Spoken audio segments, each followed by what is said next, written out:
Hi, this is Carrie Brownstein. This is DJ Premier. This is Darren Aronofsky. You got the RZA right here. Rose McGowan. Radiohead. Aisha Tyler. Tribe Called Quest. Fred Armisen. Fritz Paul. Javier Munoz. Seth Meyers. Frankie Cosmos. Flying Lotus. Hi, we're Chaim, and you're listening to the Talkhouse Podcast.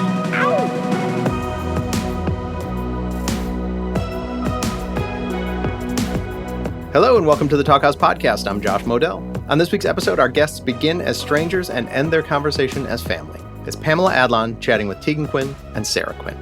Adlon has had an incredible career over the past 40 years or so. No matter what your pop culture diet, she has probably sneaked into your consciousness one way or another. Maybe you have vague memories of her character on The Facts of Life from the early 80s, or perhaps something more recent like her roles on Californication and Louie. Adlon has also had an incredible shadow career doing voices in animated shows, where she's probably best known as Bobby Hill on King of the Hill. But maybe the culmination of all that fantastic work is Better Things, the show that Adlon created, executive produced, starred in, and let's face it, gave birth to. Better Things just concluded its 5th and final season, and it stuck the landing so well. It's one of those shows that hits that rare mixture of funny and true, and it definitely stuck a nerve with the other half of today's Talkhouse Talk, Tegan and Sara. Now, Tegan and Sara started making music together as teenagers, and given that they're twin sisters, it's no wonder that they were immediately in sync with each other. The duo were sort of flung into the big time immediately, being signed to Neil Young's record label and opening for him when they were basically still kids. But some sage advice that you'll hear about in this chat helped Tegan and Sara navigate what's become a fruitful and varied career. They've made a ton of great music, stuck their heads into the mainstream here and there, and kept their vision intact. They've also written a memoir called High School, which was recently adapted into an Amazon TV show. They're unabashed with their love and respect for Better Things, which may have seeped into that show. And their latest album is called Crybaby. The memoir and TV are both called High School, and they've got a new graphic memoir coming up too called Junior High. Here's a little bit of Yellow from the album Crybaby.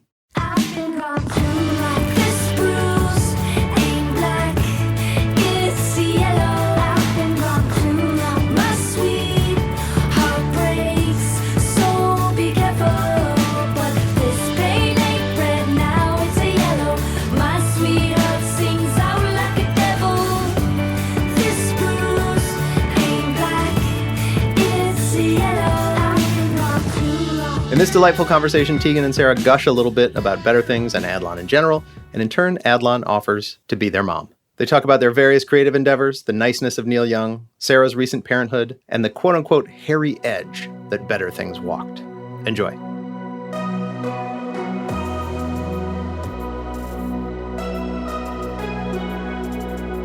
Oh my God. I don't think you understand how excited we are for this. I don't think you understand how big of fans we are of you. Are you guys sure you got the right person? They asked us who we wanted to talk to, and you were the number one person on our list. And there's always one thing every cycle that we reflect back on and say that was the coolest moment. And Sara and I were like, this is going to be the thing that just feels like shit. No, and it's not expectation of you. On. No, it's not. You don't have to do anything. It's just you're so inspiring and wonderful, and we're such massive fans. Better Things, as Sara and I is like, in our top 5 shows of all time, and we just are so, it's just so wonderful to be able to speak with you. I mean, we were huge fans of Better Things before we made our You own guys TV are OG. show. We were like OG. Yeah. We were Season like 1. OG, Yep. OG. Tegan and I, we grew up with a mom who was super cool, super arty. Everybody, like all of our friends, wanted to talk to my mom. We'd be like at a sleepover and be like, oh, where'd Janice go? And then you'd go down to the kitchen and my mom was like doing a tarot reading with our friends. Oh, and, Janice! I mean, she's a therapist and she would be like pulling, big secrets out of these kids. And I think now as an adult, I really respect that. In some ways, it was to support those kids, but I think it was also to keep tabs on what we were doing. Janice and I have the same MO, completely. What really struck me about Better Things, I just remember thinking, I've never seen a show with a mom that makes me think so much of my own mom. And the way that the dynamic between the kids and the parent and the grandparent are represented is like one of the first times that Tegan and I went like, oh my God, this is like something sort of adjacent to like the upbringing that we had. And it's so representative and so beautiful. And I absolutely love the show. I've rewatched all the seasons multiple times. It's my comfort show. Do you do these kinds of things often? Like, did you have to get like your arm twisted to do this interview with us? I don't do it a lot. This is important. I'm sure Janice does this shit too. Every obstacle is an opportunity, and every moment there's an opportunity to lay down some, TED Talk or two.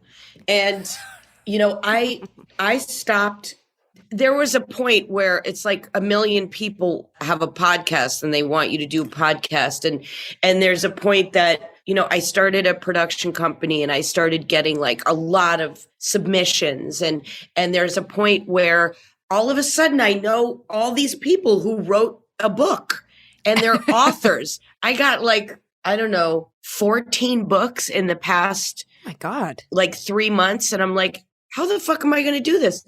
So you've got to like cherry pick. Yeah. And you guys are like my kids. So I want, that's not, I'm going to turn off my mail. That's a fucking rookie. We do not need those dings. I just sent my kids this article that was in the New York Times yesterday about Luddite teens who are. Oh my God, I read that. Yes. You did? It's amazing. Yes. It made me really emotional. Like, because who didn't do that as a teenager? Like, come together with their friends and think that they're starting like a massive movement for change. And now teenagers. So anyway, I interrupted you. Did you see this past season, the new one? Yeah. Yes, Yeah, of course. Yes. So, like the family meeting episode, which had all the good gay shit, put down your robot, all of that. It hurts me for my kids what social media has done and the damage it's done for my kids and their friends and for, people that I know. Like I had lunch the other day with an artist who we haven't seen each other in 6 years. His name's Tim Okamura. He's incredible. Okay. Oh, wow. So Gorgeous. I said, how did we meet?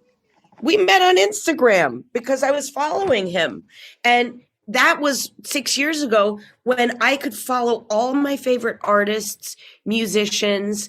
Like my Instagram was a curated place that I liked, that I was able to, have this community. That's all gone. Yeah. And so I started like looking at people that I didn't know and all of my stuff that I was interested in, the sculptors and the artists and the animators, the musicians, the chefs, it all went away. Yeah. And so I realized I was getting my news and my information from a place that was disseminating it for me. And I wasn't getting my information for myself. Your time is the most precious thing in the world. And when you're a creative person like we are, your time will get hijacked so fucking hardcore. And you haven't even had a moment to reflect or have quiet to yourself. I mean, those Luddite teens, my kids all went to a very like hippy dippy trippy middle school. We did public elementary and public high school and private middle school because that's when they really fuck you up. It's true. When I look back at Sarah and I's adolescence, it's 7th, 8th, and 9th grade, which is middle school in Canada. Those were the years that were deeply, deeply traumatizing for us. And, by the time we got to high school, there was the residual effect of what had happened in middle school. I just became a mom 6 months ago, and I feel so intense about his name is Sid. And like I look at Sid now and I feel I love him so much and he's so precious to me. And the other day I had that first I was in the kitchen with my partner and I looked at her and I was like got super emotional and I was like it's really starting to hit me like we won't be the only people that love him. Like he's going to be loved by other people and he's going to be hurt by other people. And like, what if he's like a dork or like, what if he's, I'm starting to project on him. That's what crazy. No, you got to enjoy. Wait, how old's your partner? Do you mind me asking? No, of course. She's 38 this year and I'm 42. Yeah. I mean, having a baby at 42. Oh my God. I'm jealous. I'm jealous. Tell me about that because I'm having regrets that I didn't do it earlier, but you're a grown up now, man. Yeah. And you really can appreciate Sid. Yeah. Fucking Sid. I love Sid. It's true. I feel so unbelievably shocked by the idea of now thinking about my parents. Like when Tegan and I were graduating high school, our mom turned 40. She was in her 30s when we were in high school. She was in her, like I think about now, like at 42, I still feel like a child, like I just am getting my driver's license. You are a child. You guys are children. You're dressed like twins. That was an accident. It's an accident. I want to go back and ask you something that you start, because you talked about how you made the choice to send your kids to the hippy dippy trippy junior high experience. And I'm wondering, do you think it really had an impact on them when they got to high school? Like, were they stronger and better for it? Huge. Yeah. I did that whole thing, like looking at all the different schools, and I watched other parents' faces become purple when we went to like the orientation, and they literally turned purple because they wanted it so bad for their kids. And it was just like, how do I get my kids into this school so I can spend $40,000 fucking dollars? You idiots. And it's like, it's always the white parent in the back going, what's the diversity ratio here? And it's just like, shut the fuck up. If you gave a shit, you would send your kids to fucking public school. Dumb bitch. I remember those days. Yeah. And I was always intimidated by the other parents, and don't ever let that happen because you're having your own experience. And I would compare myself to like the other parents, and there was these robot moms, and there was never anybody like me at any like dance and jingle class when they were babies from throughout the school. I was able to like really embrace certain teachers who understood my kids, and, Mrs. Orr, who was my favorite, and she's the wife of a pastor, and I'm like me. And she's like, as long as you don't let, your daughter knows she sucks at math, it's fine. She's going to get through it. Everything's going to be fine. But, I was one of the first people in my world who was a mom, and I didn't have a lot to compare it to. When you're 29, you're still being a kid. We had like a wave of friends who had kids in their 20s, but most of them had kids in their 30s. And they've really struggled with finding other parents that they like being around because, it gets harder as you get older to make friends. And so I think for them, it's like a bunch of things that are happening, but they're having trouble building community because they find other parents like deplorable. And, they just are like, going to a playground and watching people talk to their kids just makes me want to murder suicide. And I'm just like, I wonder at your age, and because you were the first that you knew, like that had kids, like, did you build out a community or were you really isolated? Well, I was in a marriage. Right. Yuck.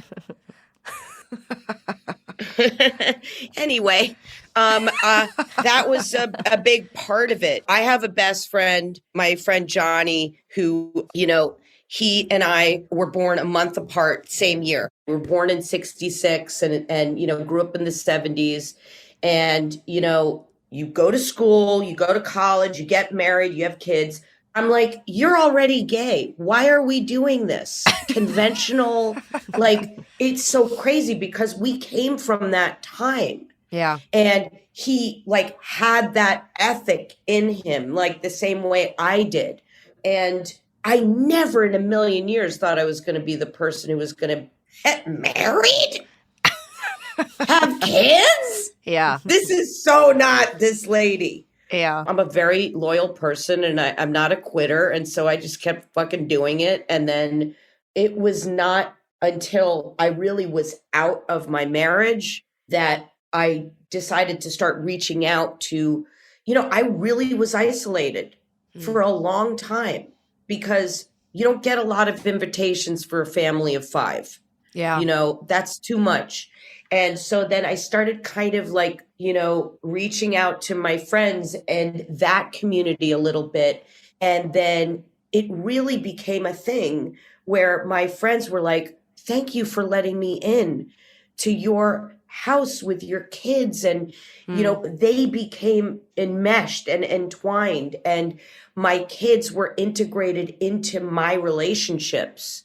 Whereas, I don't know, the nuclear family or whatever, you guys just stay in your pods. And that's where really the whole it takes a village thing resonated for me as a person. And certainly, how I like implemented it in better things. Yeah. Yeah. Like as a queer person, I've always felt that we were like lucky to have, I mean, I'm all the like politics aside and all of the bullshit and the injustice that queer people faced before things like same-sex marriage or, you know, all the like hundreds of rights that have sort of been withheld from queer people over the years generationally.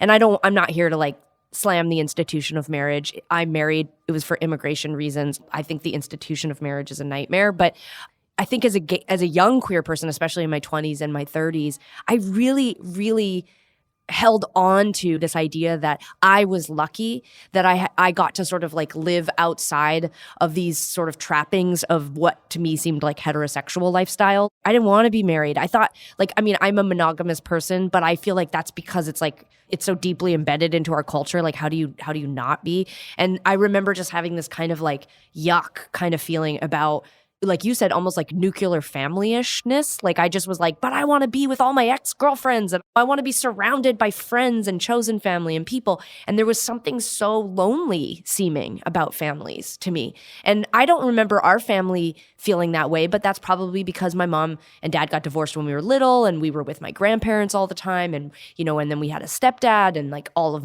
our dads hung out together. And it was like, you know, it was like a big unconventional kind of cluster of people that we were raised around. And I wanted that for my own life. And it's the most interesting part so far of like having Sid is just this, there is this sensation in me sometimes where I feel like not left out of what is going on in people's lives, but it's like, I can't go out to a rave and stay out all night now. Who's and like, inviting you to a rave? I still have lots of friends that go to parties and shit. And I just am like, I wasn't even doing that. But like now I'm like, well, I'm never going to do that again. Last night I went to bed at 9 because we're doing sleep training with Sid. And I'm like, this motherfucker's going to be up every hour. But we just went on tour as a family. Tegan and I did a big tour. We brought my mom. My partner Stacy came out. Another thing about just being like an outsider queer person, I don't care what anyone thinks about anything I do when it comes to parenting Sid. Like, I know I'm not trying to I am here to like, you know, validate and acknowledge that for people like breastfeeding, for example. Like my partner's breastfeeding, but if it hadn't worked out that way and we just had to like feed Sid Red Bull, like, I mean, it is what it is. Like the guy needs to eat. So like give him what he can get, give him whatever he'll eat. So I'm not that stressed out. Like I've told people, oh yeah, we did sleep training and they kind of get this funny look on their face. And I'm like, yeah, I don't really care. He's not being tortured. Actually, my favorite thing that I read when we decided to do a little bit of sleep training was this pediatrician who was like, look, children crying is totally normal and natural and they're in their development. My 4-year-old cried the other day for hours because an ant walked on her donut. You know, nobody's saying that's child abuse, okay? Like kids cry. That's just what happens. Well, there's reasons too. I mean, my oldest had, what is it called? Colic. Oh, yeah. Oh my God. I would drive that bitch hours. Hours. Like in the car? Old MacDonald. Every single song. And she, you know, and I finally went and the pediatrician explained it to me. We're born with 14 feet of your colon. Like it's all there, but it's like paper thin and some kids can't digest. The best piece of advice is get your own practical information. When something makes sense to you, then it really helps you, you know, when you're raising a kid. Maybe to some degree, too, being older, like, you know, I'm so stubborn. I'm 42. I've been doing my life for 42 years. I think I know everything, you know? I mean, Tegan and I have had a music career for, you know, over 20 years. You know, I'm really stuck in my ways. And so when I decided to have a kid, you know, I was like, I'm determined to do this my way. I want to do this my way. I'm 6 months in, but you know, like so far I'm like, I love it. And I love she knows everything. I love that now I can really actively participate in conversations with other adults who have children and I can be like in the conversation. Cause for a long time I just would be like adjacent to the conversation and I was like, these people are so annoying. And now I'm like, yes, I get to talk to all the smug parents and be like, you're so smug. I'm curious you seem like so abundantly creative. Did you find having kids did that like temper that in you? Or do you feel like did you feel they were amused? It's all consuming. You know, I had 3, you know, they're all just under 3 years younger than each other. I did not have a very present partner. So that was part of the problem. it was just about them and literally like chasing information, like everything that you're saying. You know, even if somebody said there's something called a sleep method or there's this or that, I didn't even have time to pursue it or, you know, engage with somebody. I was down 2 zone defense and, you know, and it was crazy. And I feel like in some ways I'm a better parent now. I'm on the other side of it. My kids are all grown. You know, my youngest is the only one living at home and also one of my other daughter's best friends. I always have kids coming in and out, you know. Yeah. You know us. We're like the queer revolution, Planned Parenthood, open 24/7, 7-Eleven. But, you know, the time that you can give yourself, it's almost the end of 2022. I'm in a very reflective place, which I always am because, you know, I don't have a partner. I haven't had a partner for years. I want to protect my solitude. Yeah. You know, which I was dying for when they were babies. And now I'm dying for anybody to hit me up and bother me.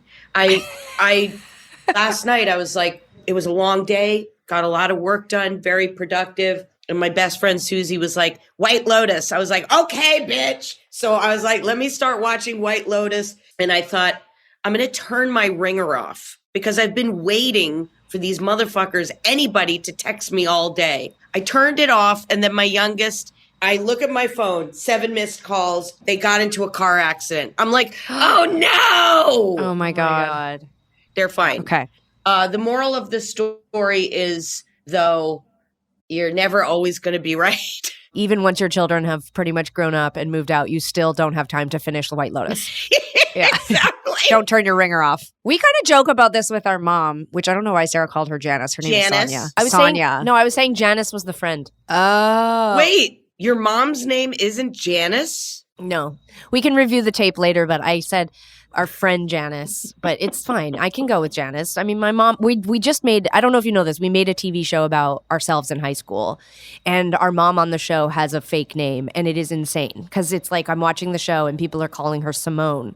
And we, of course, were part of the show, but making the show, but it's so weird because I can like totally disappear into this world that is like our high school experience, and then someone will call her Simone, and I'm like, what the hell am I watching? Who's that? That's not Simone. That's Sonia. Our mom's actual name is Sonia. That's so cool. This leads me to what I was going to say, which was that whatever, our mom's real name is Sonia, but on the show it's Simone. In this call, she's Janice. But the woman who pushed us out of her vagina when she was 20, she's in this interesting spot. She's just about to turn 65, and our mom is like very badass, very cool. She had us obviously very young, so she's had like a whole second adulthood, and she just always was our idol. You know, she worked with young girls, and so she was always very hip and in the know, and she made us the people we are today, and we're so lucky to have her.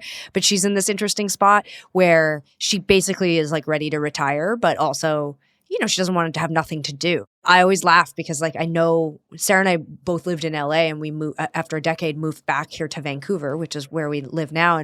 And I could tell my mom was so excited to have us back.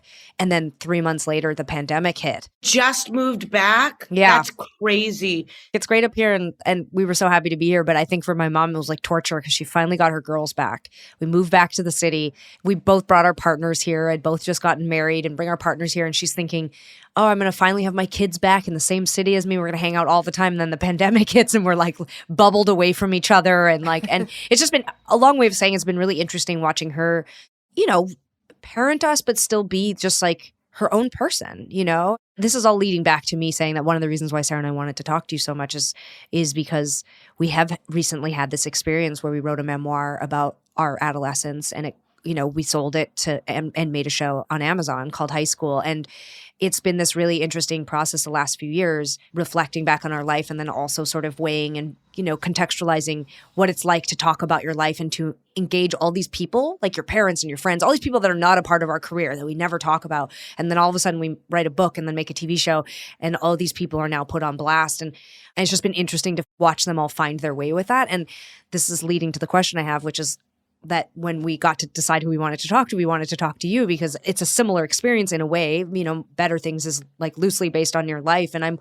just wondering, like, do you have regrets at having done that? Do you feel like people in your life struggled with you talking so openly about it? You don't even have to say anymore. Yeah, you don't. I'm asking. I'm glad, because if this is something that you guys just started, you know, I'm so happy to be, you know, a mentor to you guys and an advocate for whatever you guys are doing. Here's the thing. When I had the opportunity, the window of opportunity to do my show, there were other shows that were on TV, and I'm like, nobody's going to want to see a show with me as the star. I don't understand. Like, so I was just kind of making shit up. And then I was like, it just came down to, you've got to do, the whole saying is write what you know. Yeah. So I was doing all these crazy things like, okay, maybe I only have 2 kids and one I adopted from China and one's a boy. And maybe I have a gay brother who lives in a guest house in the back. And maybe the kid's father was abducted, like Olivia Newton-John's husband. All this crazy stuff. I'm a manicurist. I'm not a... And then it was just like, okay, you just have to do what it is. Just be you. I remember sitting with my girlfriends, and I had written all these scenes. They were just like standalone. Like, I handed them, okay, this is in the Staples parking lot. This is at the school. This is at whatever. And we all read them out loud. Wow. And my friends were like, well, I don't know, man. I mean, this is like, yeah, like it's your life. You have to start someplace. And then you have actors who flesh out the characters. And then you have other situations. For my kids, I started the show when they were younger, a lot younger. And it was, you know, based on the bones of my life, but it wasn't always them. But it's always been like a bone of contention. They're like, you know, that's supposed to be me. Why did you make her so annoying? Because it's not you. Yeah. It's not you. The only thing that is exactly like, I just take a fucking tape recorder, is if my mom walks in and I'm like, okay, go. Because there's literally, I mean, she's just like, she's locked and loaded and has millions of terrible, wonderful things to put in the show. But amazing. You guys know, because you write songs and music, and it's like capturing lightning in a bottle. Yeah. So I'm not making a reality show. Mm-hmm. It is extremely difficult and curated. If I am in the middle of the supermarket, or it's 3:00 in the morning and I'm sleeping, or I'm driving in the car, if I have an idea or I think of something, a concept or anything, I make myself write it down. I pull over, I wake up, I write it down. You don't say I'm going to remember this later, because you never fucking will. And then you have like all of this beautiful stuff that you can later like cut and paste into a thing. But it's like, you know, Nora Ephron, everything is copy. You guys should read the guy's book who wrote about Mike Nichols, A Life. Okay. I think his name is Mike Harris. Oh, God damn it. That book is brilliant. Okay. I'm making a note. So here's another thing. I mean, I'll just jump around. You know, you're asking about my life. Another thing that is very scary in the time that we're in right now is, and for lack of a better word, people use the word woke, people use the word politically incorrect before. There is such a danger in doing things in a half-assed way because you don't want to offend somebody. Sure. Yeah. Yep. And it's like, you're not doing anybody any kind of a service. If somebody's not writing that story, if somebody says, I don't like that, that makes me feel weird, or, you know, well, what's the reason why you wanted to pursue this story in the first place? I had a massive problem this season in my writer's room with people, you know, pulling back, and me having to say to them, you know the show. We walk the hairy edge. That's what Better Things is.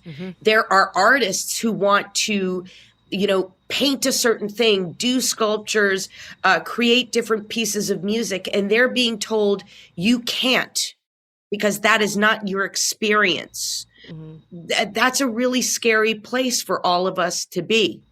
You know, I remember when Ang Lee directed The Ice Storm, and it was like, this fucking brilliant Chinese filmmaker is directing a movie about like crazy white people in the 70s who have key parties, you know, in upstate New York. Yeah, it's a great movie. You know, so it is really important to have representation, as you guys know. I worked so hard to cultivate these characters in the show and to protect them and to reflect the world that the way I live in the world, the way my kids live in the world.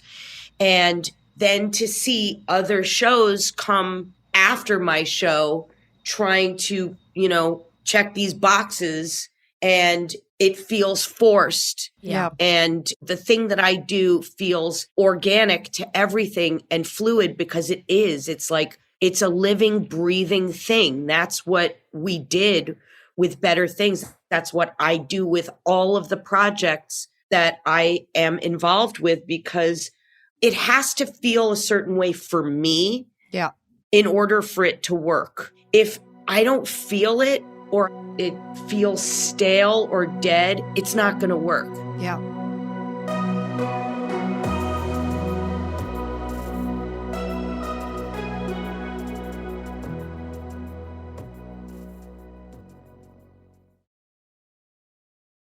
As a band, we hire like a musical director to help us prepare our tours. And it's not something we did when we first started out. We couldn't afford it, but it's so amazing. It's like an incredible luxury, you know, because they just help you take your album and figure out what needs to be replicated live, like what will stay. Because albums and live, it's a totally different experience.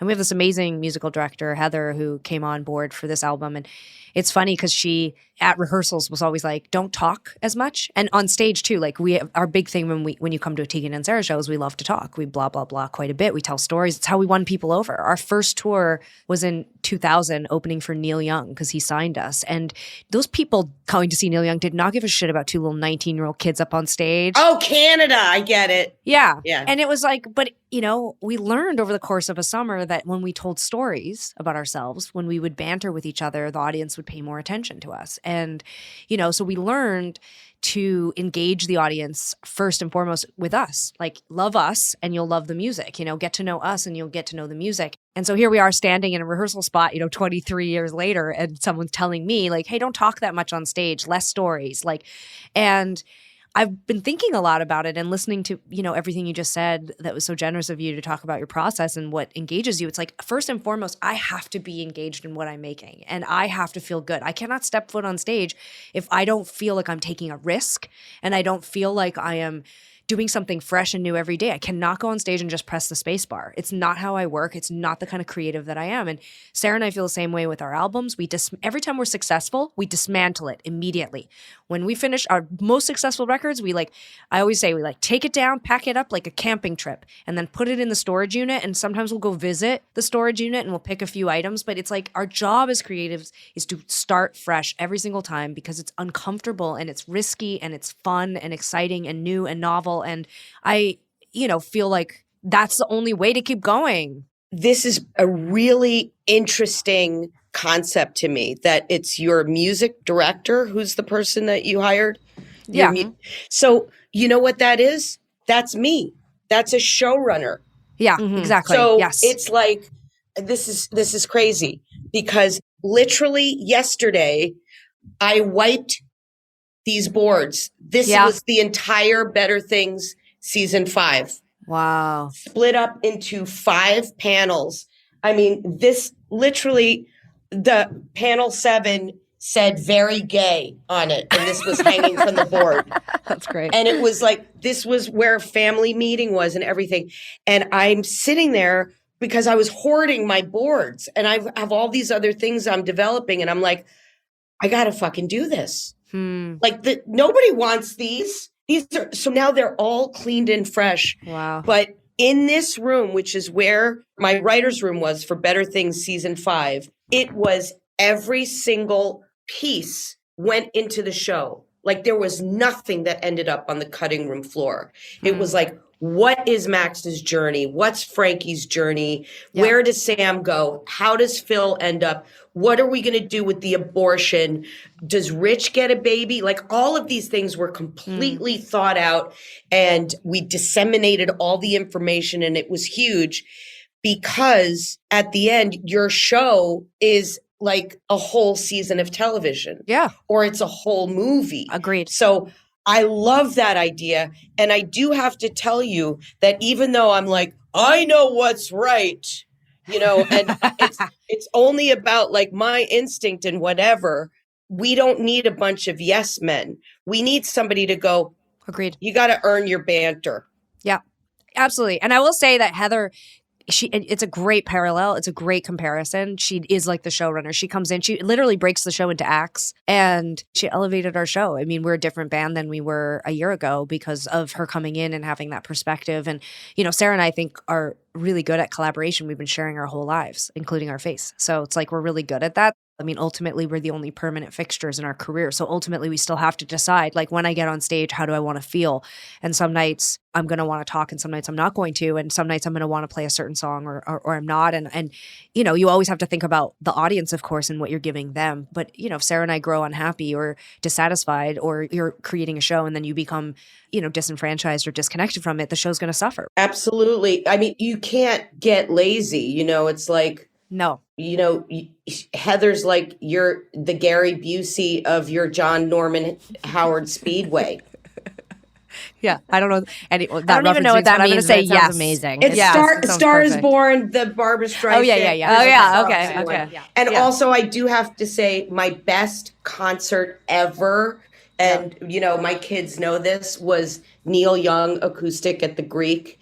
Oh, and amazing. Neil Young is like a god to me and my daughters. I see his old boat all the time in Ventura, the SS Ragland, and oh my God. Well, the world gets Tegan and Sara. He's responsible for that. We made our first 5 records for him. Yeah, like have you met him?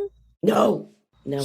I'll say this. So our mom, I think, she must be, you said you were born in the 60s. My mom was born in 58. Mm-hmm. And when we were growing up, my parents loved music. Like my mom loved like Zeppelin. Like that was like her thing. And I never heard Neil Young. I had no idea who Neil Young was, didn't know who Joni Mitchell was, didn't know who Bob Dylan was. My parents were like, that's fuddy-duddy old people music. Like they were like that. They were over all that. And when Tegan and I were in high school, we won this city competition for like a Garage Wars thing, like at the college.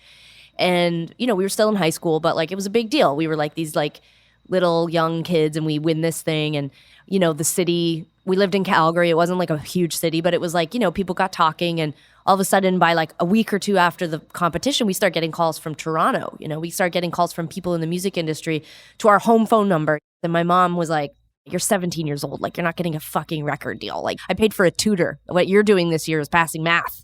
She was really like, don't even fucking start thinking that you're getting out of any of your responsibilities. Like, why do we even care at 17? I don't know. What the fuck does high school even I know, what? But I'll tell you why she cared, because she had gone back to school.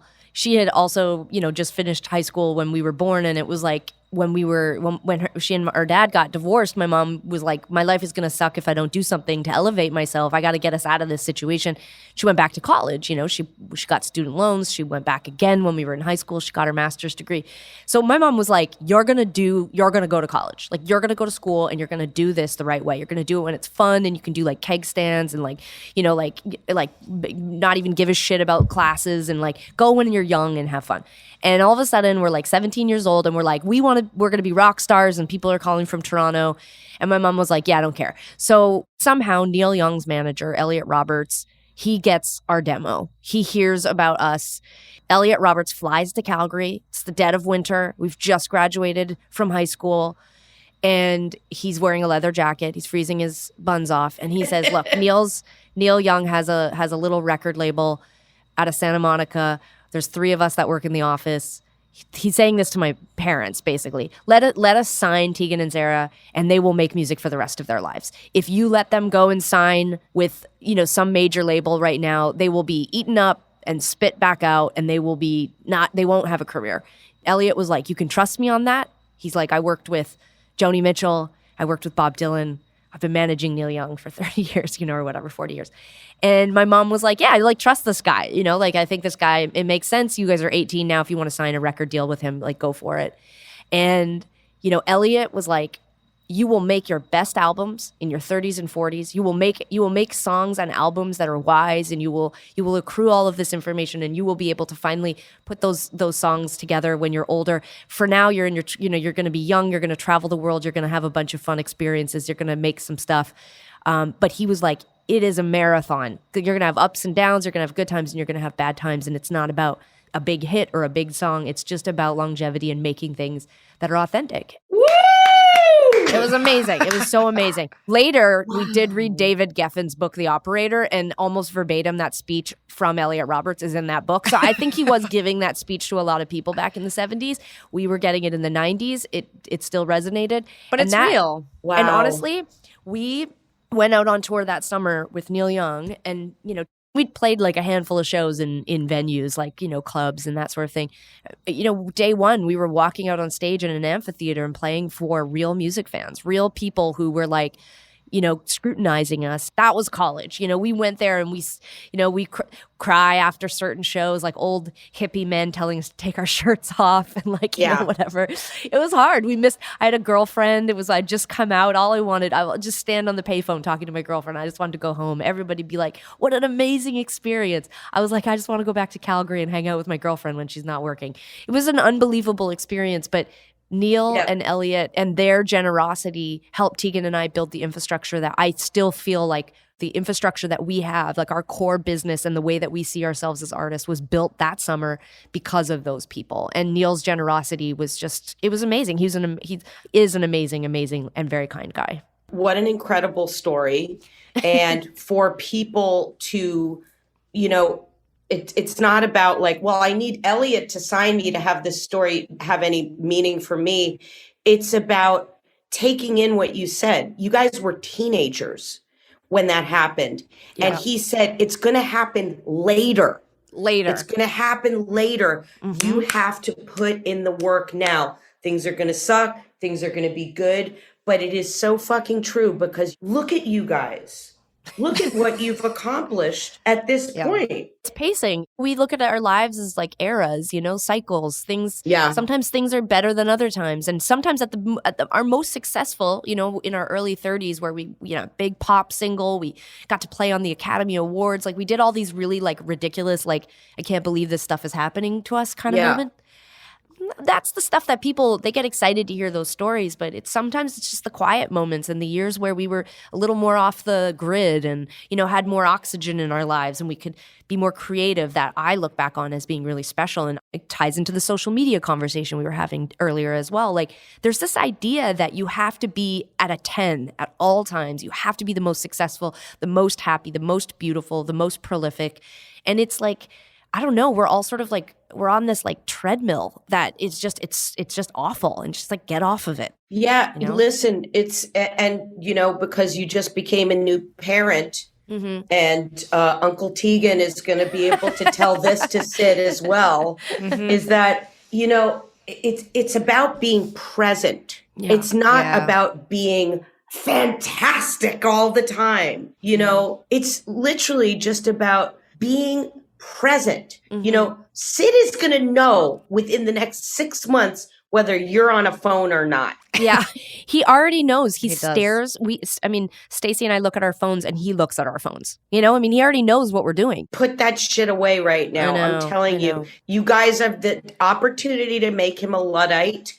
I'm going to make him a Luddite. I don't even have a driver's license. Hey, I want to just say I do appreciate very much that you pick and choose what you do and that you agree to talk to us. It means a lot. Of course. And, Sarah and I really, really, truly, we're so excited to have the opportunity to speak with you, and just love all the art that you make and can't wait to see what you're developing and what you do next. You've just been really inspiring, and I think Better Things is so beautiful. Sarah and I say this all the time, that the best thing that's ever come out of our experience being in the public is our ability to turn pretty much everything that's ever happened to us into a great story.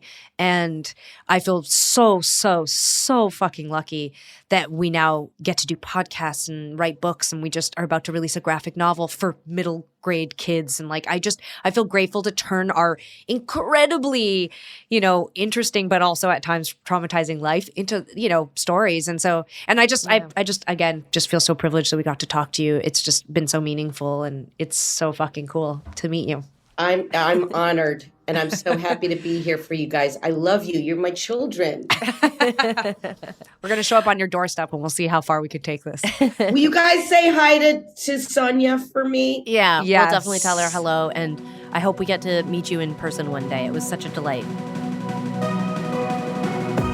Thanks for listening to the Talkhouse Podcast, and thanks to Pamela Adlon, Tegan Quin, and Sara Quin for chatting. If you liked what you heard, please follow Talkhouse on your favorite podcasting platform and check out all the great stuff on our website and on our podcast network. This episode was produced by Myron Kaplan, and the Talkhouse theme is composed and performed by The Range. See you next time.